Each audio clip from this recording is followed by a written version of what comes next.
Sekarang yang paling bahaya, orang alim, orang soleh, hafal Quran, pinter qiraah, ngerti ayat hadis, menjadi sombong. Sombongnya mungkin tidak kelihatan di wajah dan badannya, tapi terasa dari hatinya.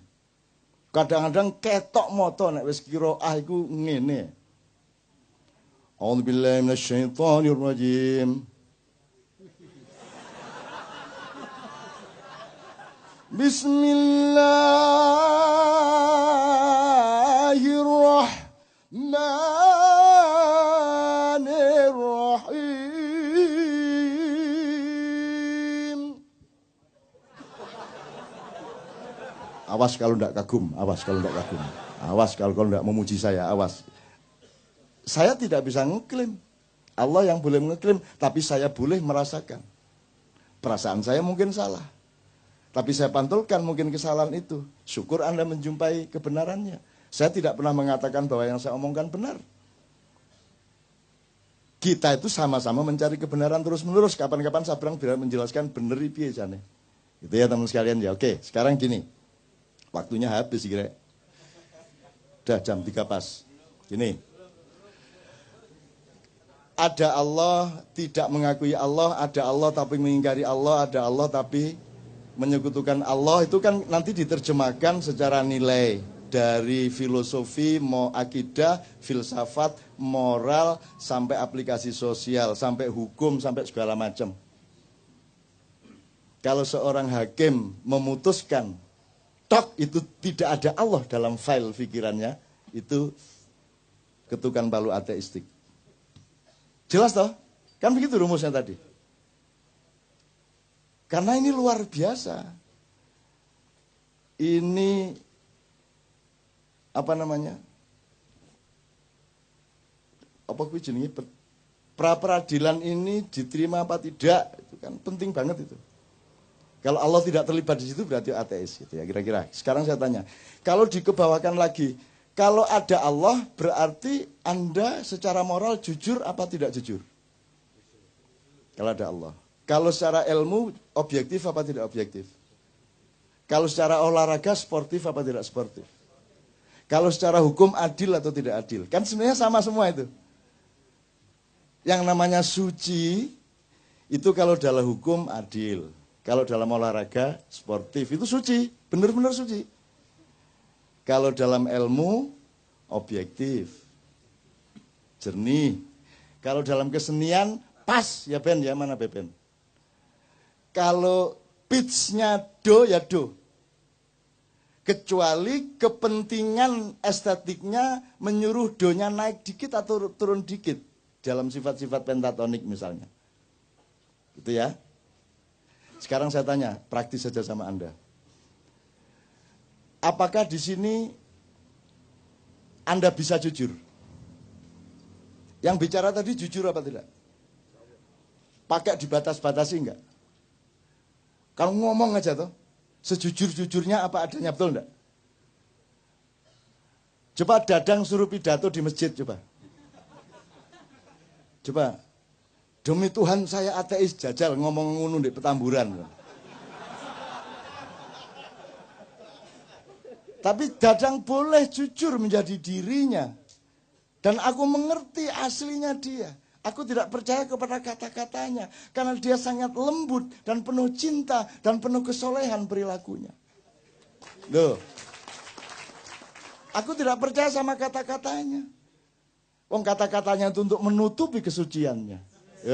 Dadang, top tedang kamu dang. Mau masuk Facebook ya kira. Itu sekalian ya, oke. Insya Allah di sini ya, dari tadi saya di belakang 2-3 jam di sana. Dan saya lihat, ini teman-teman jujur amat ya, suci mereka ini. Dan malaikat sudah Anda perintah untuk melindungi Anda. Karena malaikat itu kan fungsinya ya'malu ma yu'marun. Mengerjakan yang diperintahkan. Ustaz, siapa yang punya hak memerintah malaikat? Allah. Manusia boleh enggak? Tolong kapan-kapan antum jelasin dia. Siapa ahsani takwim? Manusia. Siapa yang diberi hak khilafah? manusia. Malaikat di bawah manusia atau di atas manusia dalam soal otoritas khilafah? Di bawah manusia, jadi Anda bisa perintah malaikat. Loh ini beneran. Kan bareng hati nih. Gendeng arek-arek iki. Kurang ajar aku diarani ngono karo arek-arek. Bayangin itu. Wah kalau banjir Nuh itu yang mati berjuta-juta orang itu Israel. Wah speed tinggi pokoknya itu. Wah remeh mbuh piro itu. Gimana sih? Malaikat itu institusi. Gitu loh. Ada Perdana Menteri namanya Jibril. Menteri ini namanya Mikael. Menteri penerangan namanya Israfil. Masa Israfil ini trompet terus. Masa diciptakan Allah bermiliar-miliatan penggaweane mek ngene.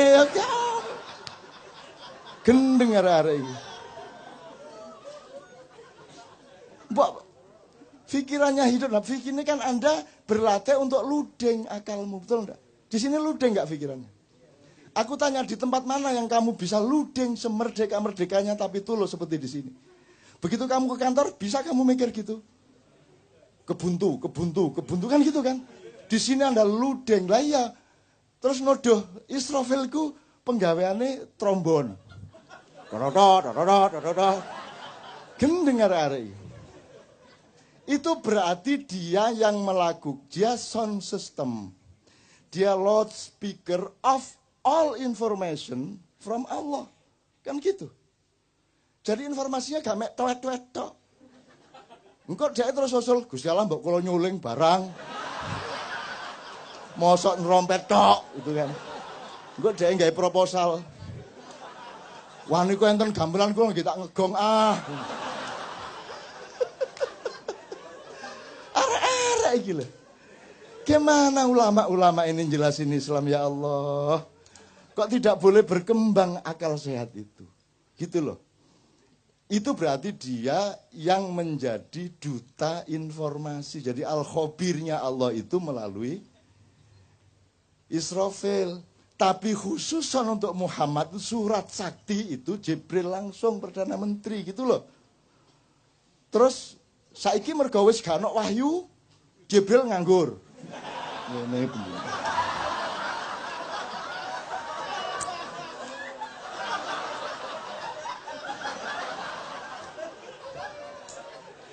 Semiliar tahun mulat. Wis gak ono nabi ya. Nung saya dikek akal gak digawe gitu. Dadi Jibril mau manggal karo awakmu iku. Aku mek diarani pensiun mulat. Terus mari ngono main biliar bola 3 kecetak-cetok ijen. Terus mari ngono aerobik. Arek-arek iki. Ndak. Makanya belajar madza al-wahyu wa ma adraka mal wahyu. Wahyu itu apa dipelajari dong. Kalau ilham itu apa, hidayah itu apa, fadilah itu apa, maunah itu apa. Dipelajari gradasinya, strukturnya, perangkat-perangkat dan persyaratannya. Kamu pikir Allah itu membikin terus Allah itu wah ngenteni jek suwe kira Jokowi. Wah jek suwe ki Soeharto. Bagi Allah seluruh kejadian yang kita alami dari Adam sampai kiamat itu cuman des ngono tok. Kalamhin bil basar. Sekejapan mata ngene gitu. Jadi ketepnya niki wis kita sudah berlangsung sekian triliun tahun. Itu sama dengan Nabi Sulaiman bikin sayembara, siapa yang bisa bawa istana Bilqis ke sini. Terus Ifrit saya yang akan angkut memindahkan istana Bilqis ke sini. Berapa lama kamu membawa? Kata si Sulaiman alaihissalam. Sebelum baginda berdiri dari singgasana, istana sudah sampai ke depanku. Sulaiman kan menghormati jane wis kesuwen jane gitu, tapi dia nggak ngomong dia. Bisi aku tok kesuwen nun ya. Nggih aku.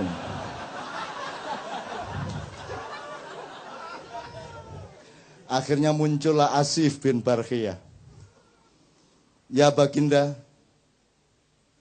Sebelum Baginda selesai berkedip, istana sudah di sini. Terus Sulaiman gurung jawab, sudah di situ istananya. Jadi jin kalah sama manusia jauh. Dan malaikat disuruh Allah taat kepada khalifah. Makanya yang bikin proposal malaikat kepada Muhammad, kepada Ibrahim. Yang bikin proposal malaikat. Gunung bikin proposal kepada Muhammad.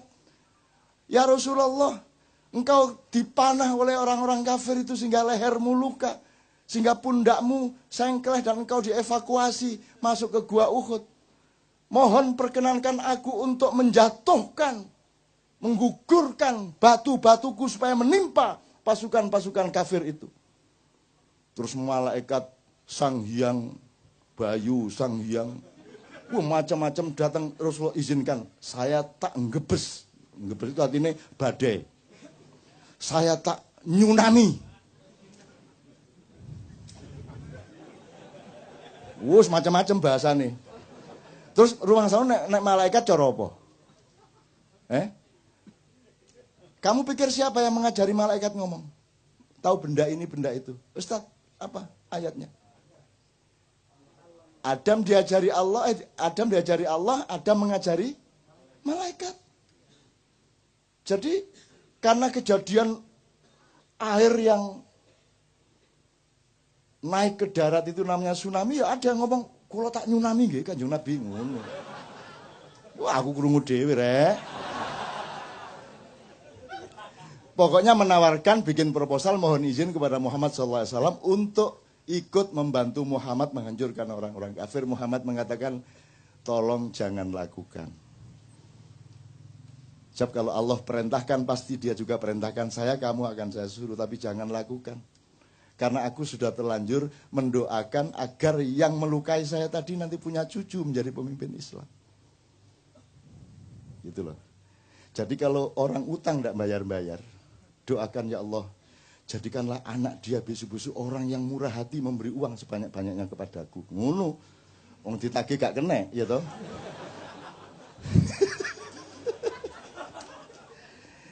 Gembira ya Anda ya? Loh ini namanya rahmatan lil alamin. Bukan hanya rahmatan lil ad loh. Kita khalifatun fil ad, tapi rahmatannya lil alamin. Jadi Anda harus bisa ke Mars. Anda harus naik ke langit-langit. Anda harus ke langit 2, langit 3. Anda menembus dimensi-dimensi. Karena Anda berkewajiban untuk rahmatan lil alamin. Lah ini bumi tok aja kamu tidak bisa rahmatan lil alamin. Paten-patenan bendino. Soal tato gelut. Ayo tatoan gak oleh wudu. Gitu toh? Gak sah wudumu. Seneng arek-arek.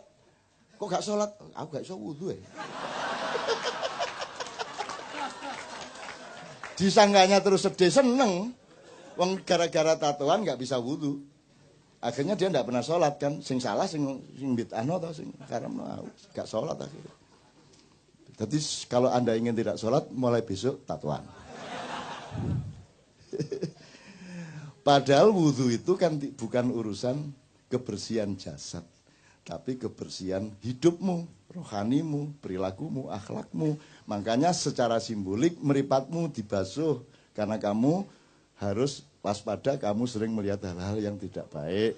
Begitu juga telingamu, mulutmu, hidungmu, dan seterusnya.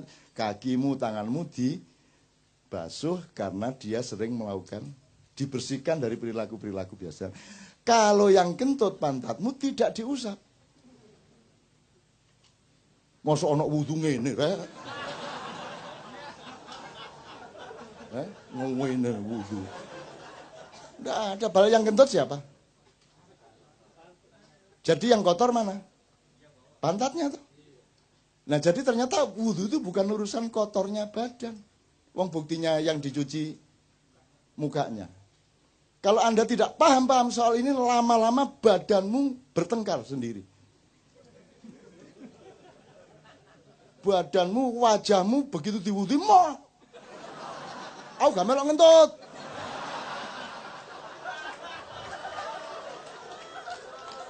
Terus ngene, iya.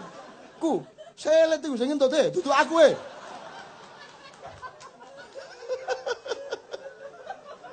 Logis ya? Jelas ya? Agama menggembirakan ya? Paling tidak menjadi rahmatan lil alamin pada dirimu, pada keluargamu, wis alhamdulillah. Kalau itu sudah kamu alami setahun 2 tahun, kamu adalah rahmatan lil alamin bagi tetanggamu, bagi semua yang ketemu dengan kamu. Kan begitu. Kalau Anda sudah mendapat cahaya, lama-lama Anda menyatu dengan cahaya, lama-lama Anda menjadi cahaya. Kalau Anda sudah menjadi cahaya, tidak perlu bersinar. Oh, tak terus gendeng kan. Kalau Anda sudah bersatu dengan Allah, Anda tidak butuh iman. Gendeng tadi. Terus YouTube. MH. Tidak butuh iman. Wow, 2.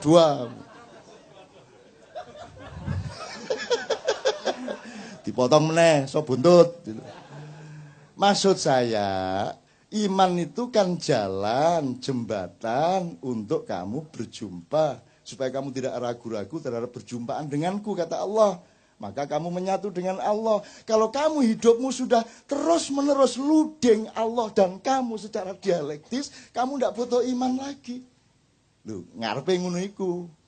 Ojo terus MH anti iman. Loh, gendeng arek-arek iki. Saya ditanya wartawan MI. Cak, kalau puasa Mbak Novia memasakkan apa? Kalau buka, terus aku jawab, pokoknya saya itu ndak ingin yang susah-susah. Maksudnya, ya misalnya daging ayam itu kan kudu betot, dicekel apa? Belunge terus wus angel Mas, aku tempe tahu wis gampang, bleng ngecapi cepet. Terus besok keluar di koran MI. MH2 saya anti daging.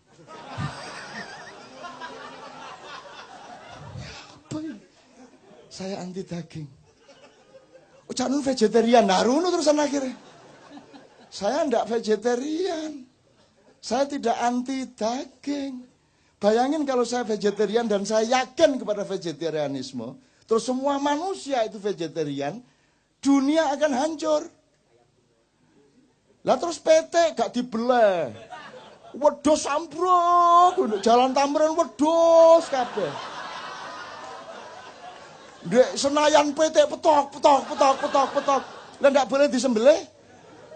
Dibunuh ndak boleh, sembelih ndak boleh, terus piye? Wah, akhirnya overpopulasi, kambing, sapi, kerbau, wis sembarang, burung dara semua. Nggak boleh diapa-apain kok. Jadi kalau vegetarian karena keperluan pribadi ndak ada masalah, tapi jangan dijadikan ideologi. Kalau tak laksanakan bener kan ngeluh dhewe kan ndasmu. Bayangno. Pewetek iki. Macet-macet petok ubur petok ya apa. Istana iki sine wedhus. Ngarani bose.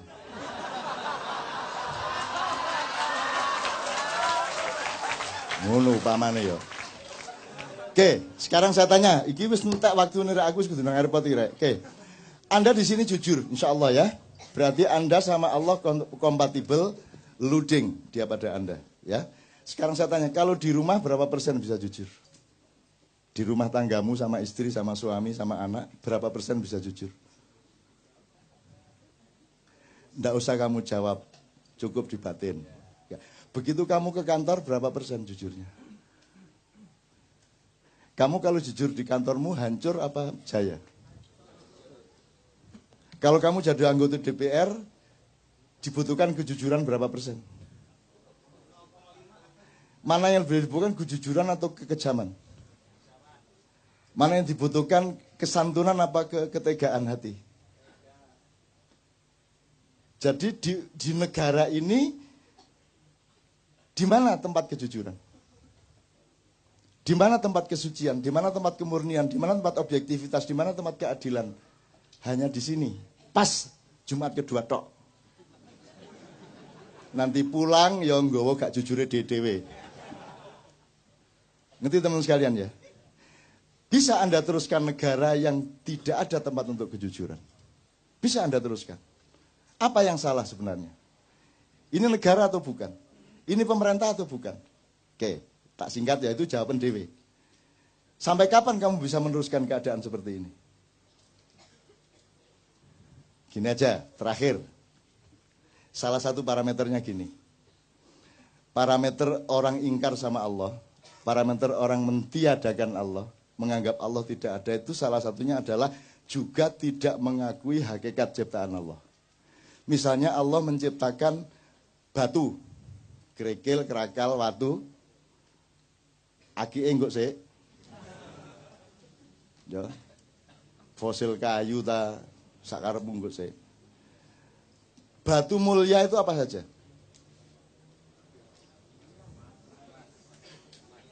Emas, intan, berlian. Oke, mau milih apa?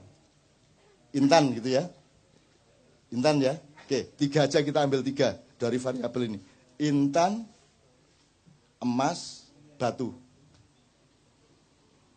Kalau intan, emas, batu, Anda bisa nggak ngukur dengan mata Anda ini emas beneran atau tidak? Nggak bisa ya? Ini berlian harganya mahal, itu gimana caranya kamu ngukur? Jadi yang benda kelihatan mata saja Anda tidak bisa ngukur. Sekarang Anda tahu nggak bahwa manusia itu dibikin oleh Allah, ada yang berkualitas batu, ada yang berkualitas tembaga, silver apa namanya, perak, emas, berlian, intan, mutiara. Betul enggak? Percaya enggak Anda? Bahwa ada manusia mutiara. Siapa contohnya manusia mutiara? Muhammadun Basyarun.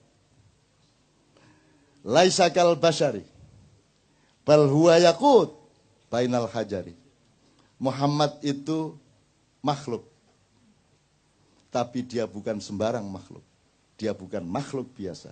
Dia adalah mutiara di tengah batu-batu. Tak persingkat ya Mas ya. Sekarang orang ngerti nggak bedanya manusia batu sama manusia mutiara? Diajarkan nggak di sekolahan? Untuk membedakan manusia bermutu dan tidak, diajarkan nggak? Orang sekarang ini, rakyat Indonesia, ngerti nggak bedanya manusia batu sama manusia mutiara? Nah kalau tidak, tolong simulasi. Bangsa yang tidak mengerti bedanya batu dengan mutiara, itu bisa terjadi apa pada mereka? Sebab nanti ada mutiara yang dibuang. Karena toh orang tidak mengerti mutiara. Ada batu yang dimutiara-mutiarakan dengan pencitraan melalui Kompas, Tempo, dan lain sebagainya. Terus Anda semua percaya itu mutiara. Cuma dikasih warna kuning supaya seperti emas dan Anda percaya dia emas. Terus Anda harus pakai demokrasi. Dan demokrasi itu biar seon emas sama seon batu sama. Satu suara. Demokrasi itu lahir dari bangsa yang tidak mengenal kemutiaraan manusia. Saya enggak provokasi ya. Di Quran itu yang disebut Allah apa? Gini Mas, sudah nikah? Belum. Mbak sudah nikah? Belum. Kok kabeh perawan ya apa? Yo no Habib Anis iki. Udah nikah? Udah. Lebih penting mana negara apa nikah? Nikah. Jelas ya? Umumkan tuh kepada setiap orang, bahwa negara kalah penting. Sekarang pilih mana? Negaramu bubar atau pernikahanmu bubar? Dah jelas. Jadi kamu memberi bobot sesuatu itu mesti ngerti mana emas, mana mutiara, mana batu. Kalau kamu tidak mengerti itu, kamu akan celaka. Lebih parah lagi seterusnya. Nah sekarang ini yang terjadi adalah, untuk apa saya ambil emas mahal, susah nyarinya. Mbok sudah saya ambil batu saja, tapi tak cat seperti emas. Itu yang terjadi. Musik ya gitu, DPR ya gitu, pemerintah ya begitu, kan yang dicarikan batu-batu. Jadi kalau kamu sekarang oleh Allah diberi karomah, sehingga Anda adalah mutiaranya bangsa Indonesia, Anda harus siap untuk sengsara. Siap untuk tidak dianggap. Karena yang berkuasa dan yang punya duit tidak akan mau membeli Anda karena terlalu mahal harga Anda. Mending ambil batu di Anda-andakan, ngerti nggak? Ngerti ya? Oke. Sementara tidak ada orang marah, orang juga nggak ngerti kok bedanya emas sama. Jadi teman-teman di Ma'iyah ini nomor satu adalah tolong belajar kualitas manusia. Tolong mempelajari mana manusia batu, mana manusia mutiara, mana emas. Zaman kalau di Quran hanya disebut ada raja. Dan raja itu yang menentukan sebenarnya Allah, yaitu kalau orang rakyatnya sudah mengetahui, oh itu memang orang mutiara itu. Sulaiman itu memang mutiara. Yusuf itu memang mutiara. Daud itu memang mutiara. Semua orang mengakui dengan jujur. Maka dia rajanya memang. Tidak perlu pemilihan. Pemilihan itu terjadi karena Anda tidak ngerti bedanya mutiara sama. Saya bukan anti pemilu. Tapi kalau diterusin memang anti pemilu. Tapi saya tidak mengatakan begitu. Bahwa outputnya seperti itu bukan salah saya. Nah sekarang Anda mau pilih mana? Di Quran tidak ada disebut kecuali kerajaan dan raja. Dan Anda ditipu selama 500 tahun ini. Anda pikir yang di sana itu kerajaan itu bukan kerajaan, itu bukan raja. Raja nggak begitu. Raja punya kualitas, raja punya wibawa. Kalau pakai terminologinya Ronggo Warsito ya Satrio Pinandito, Sinisian Wahyu. Sinanding Wahyu, enggak apa-apa. Sinisian, Sinanding, bodoh sama. Jadi Anda harus bisa melihat. Nah sekarang mutiara-mutiara justru dihancurkan. Apakah dia inovator teknologi? Harus dihancurkan. Apakah dia wartawan kreatif? Dikeluarkan. Karena Anda mutiara. Anda mau jujur, mau jernih, mau berbinar-binar seperti mutiara, Anda dikeluarkan. Yang dibutuhkan batu-batu yang dipoles. Karena sekarang yang nomor satu pencitraan. Yang penting itu bukan kamu itu ayam atau bukan. Yang penting rasamu ayam. Benar nggak? Kata Sabrang, jeruk itu hanya dipakai untuk cuci piring. Nah yang diminum orang itu yang rasa jeruk. Gendeng bang saiki. Apalagi orang Jawa, ini sedang periode di mana orang Jawa memperhinakan dirinya. Kalau ada sinetron yang paling rendah derajatnya pasti orang Jawa. Kalau pembantu rumah tangga harus orang Jawa. Kalau pelawak yang dibodoh-bodohkan pasti orang Jawa. Bahwa bahasa yang paling jelek adalah yang medok. Sehingga orang Jawa pun kalau di televisi menjawa-jawakan dirinya, bagaimana kamu kok baru datang sudah malam begini? Ya gak ono wong Jawa ngomong ngono rek. Dimedok-medokkan. Jadi dia bikin jeruk, tanaman, bikin jambu, bikin opo, ternak lele. Engkau nek wis ada jeruk yang bagus disebut jeruk Bangkok. Pokoknya nek Jawa itu ngelek dewe.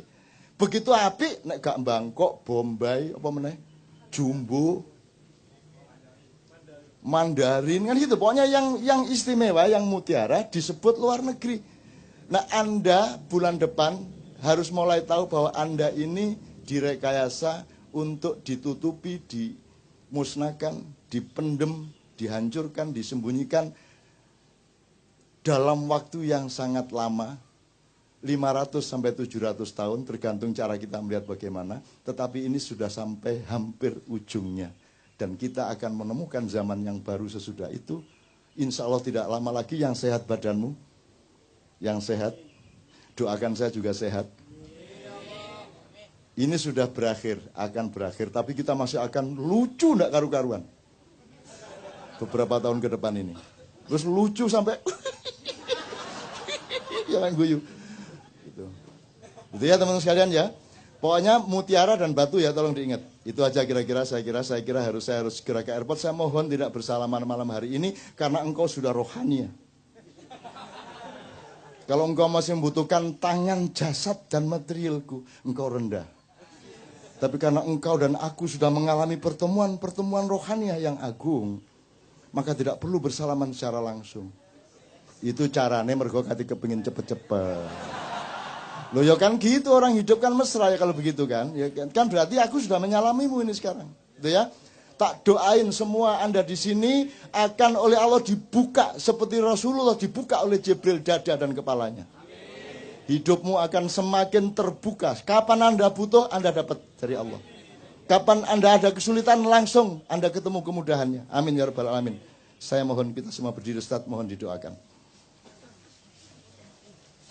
Untuk teman-teman yang beragama secara formal bukan muslim, Anda tolong jangan cemas dengan doa secara Islam ini, karena Islam itu rahmatan lil alamin. Jadi Anda dilindungi oleh orang Islam sepanjang Anda berbuat baik dan tidak curang kepada siapapun. Fadhil Ustaz. Al-Fatihah. A'udzubillahi minasyaitonir rajim. Bismillahirrahmanirrahim. Alhamdulillahirabbil alamin arrahmanir rahim maliki yaumiddin. Iyyaka na'budu wa iyyaka nasta'in ihdinas siratal mustaqim siratal ladzina an'amta 'alaihim. Astaghfirullahalazim astaghfirullahalazim astaghfirullahalazim. Allahumma shalli ala sayyidina Muhammad wa ala ali sayyidina Muhammad. Allahumma taqabbal minna salatana wa siyamana wa ruku'ana wa sujudana wa qu'udana wa tadarru'ana wa tahassu'ana wa tamim taksirana ya Allah ya Rabbal Alamin.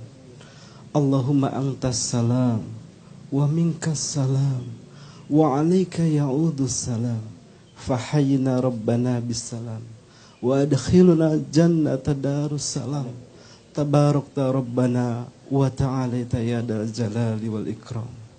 Ya Allah ya Rahman ya Rahim, ya Malik ya Kudus ya Salam, ya Mu'minul Muhaiminul Azizul Jabbarul Qahhar. Wahai pemilik alam semesta raya yang memiliki jiwa-jiwa kami, maka jadikanlah jiwa-jiwa kami yang jauh dari kesan untuk kami membangkang kepadamu.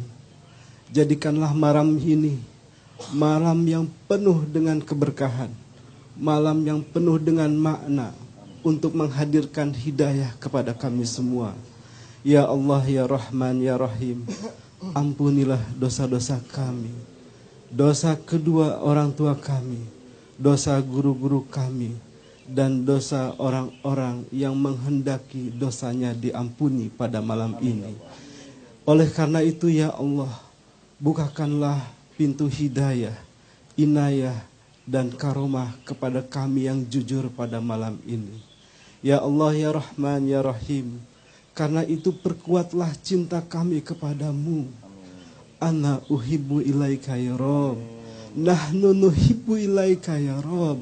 Kami tidak mampu mengukur apa yang kami bisa perbuat untuk kami bisa diterima oleh Engkau.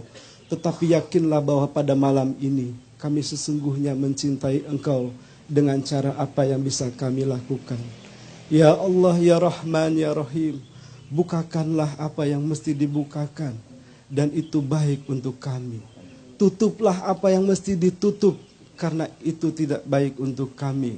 Ya Allah ya Rahman ya Rahim, di bawah bimbingan pembimbing kami Kiai Ca'nun, insyaallah mudah-mudahan kita semua mendapatkan makna pada hari ini dan dihadirkan kembali dalam satu kehadiran yang penuh dengan keriduan. Amin. Panggillah kami dalam kerinduan yang penuh dengan kerinduan kepadamu ya Rabb, untuk kami bisa bertemu denganmu dalam satu ucapan, salamun qaulam mir rabbir rahim. Rabbana zalamna anfusana wa illam taghfir lana wa tarhamna lanakunanna minal khasirin. Irhamna ya arhamar rahimin, irhamna ya arhamar rahimin, irhamna ya arhamar rahimin. Rabbana atina fid dunya hasanah wa fil akhirati hasanah wa qina azabannar. Subhana rabbika rabbil izzati amma yasifun wa salamun alal mursalin walhamdulillahi rabbil alamin. Al-Fatihah. A'udzubillahi minasyaitonir rajim. Bismillahirrahmanirrahim. Alhamdulillahi rabbil alamin arrahmanir rahim maliki yaumiddin. Iyyaka na'budu wa iyyaka. Teman-teman sekalian, 2 menit. Insya Allah karena Anda sudah mempersembahkan kesucian hati, kejujuran pikiran, kearifan budaya, dan kesabaran mental selama 8 jam penuh untuk umat manusia, untuk bangsa Indonesia, untuk makna rahmatan lil alamin, maka insya Allah Anda sekarang punya hak untuk memohon khusus untuk keperluan Anda pribadi dan keluarga, atau apapun yang menyangkut kehidupan Anda. Bayangkan, renungkan, dan ucapkan di dalam hati masing-masing apa yang Anda perlukan dari Allah. Anda mohonkan kepada Allah, Mudah-mudahan Allah tidak tega untuk tidak mengabulkan karena Anda telah membuktikan cinta Anda yang luar biasa, kesabaran yang luar biasa demi umat manusia, demi bangsa Indonesia, demi rakyat dan rahmatan lil alamin. Semua nanti ucapkan kun fayakun supaya Allah mengabulkannya betul. A'udzu billahi minasy syaithanir rajim.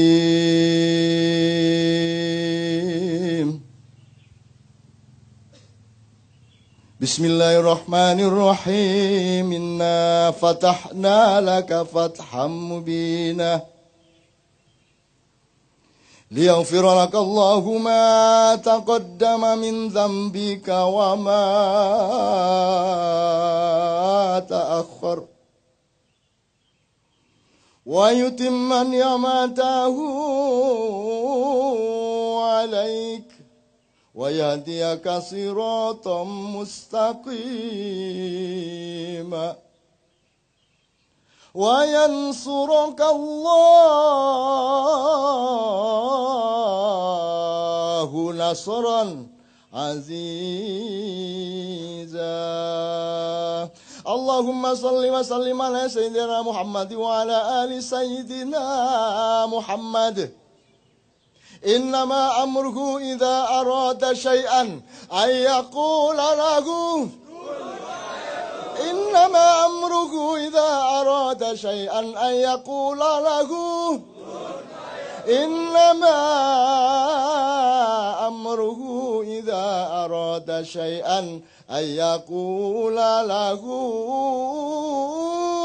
كن فيكون فسبحان الذي بيده ملكوت كل شيء وإليه ترجعون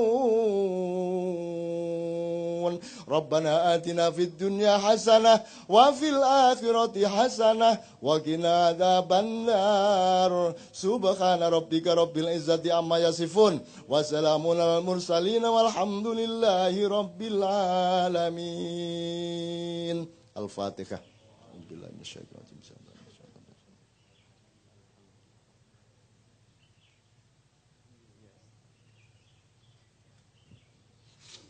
Mudah-mudahan bulan depan Allah membukakan ilmu tentang masa silam kita untuk supaya Allah mengizinkan gerbang masa depan kita semua secara lebih terang benderang dengan kecerdasan sejarah. Amin ya rabbal alamin. Assalamualaikum warahmatullahi wabarakatuh.